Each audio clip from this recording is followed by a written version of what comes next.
Ale čo je zaujímavé, alebo taká nová udalosť, všetky tieto stávkové spoločnosti poslednú dobu sú pod tlakom z tzv. Predikčných trhov, ako je napríklad Polymarket a Kelsey, to znamená, že najväčšie firmy ako Flutter, Entain, DraftKings a ďalšie, ich akcie sú relatívne pod tlakom poslednú dobu a je to hlavne kvôli týmto predikčným trhom a je to hlavne o kvôli daňovému zaťaženiu, ktoré je vo Veľkej Británii, ktorá je jeden z najväčších trhov v Európe. A preto spoločnosti ako Entain sa dneska obchodujú niekde okolo 6 libier za akciu.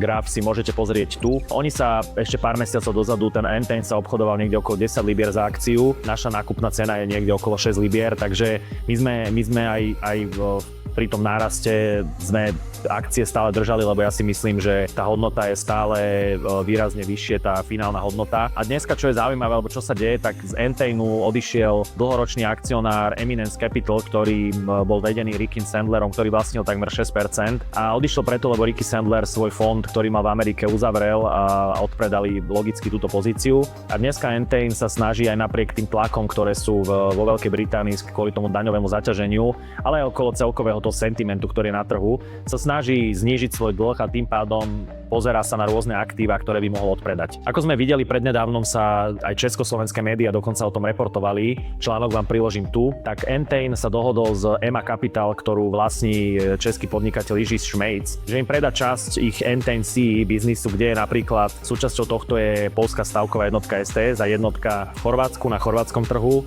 a tým pádom Entain svoj podiel znížil niekde k 50%, až Jiří Šmejc zo svojho EMA Capital posílil v tejto divízii Entainu a postupne Entain by chcel exitovať tento CE región.